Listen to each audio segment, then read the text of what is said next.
এইখানে হচ্ছে অস্থি পাহাড়, এই সামনে অস্থি পাহাড়, আর তারপরে আমাদের খিড়কি ড্যাম।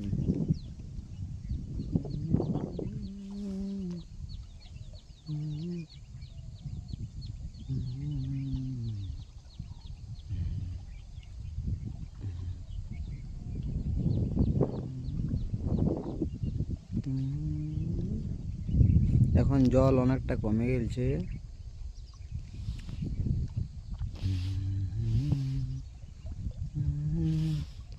একদম জল নীল সমুদ্রের মতো জল।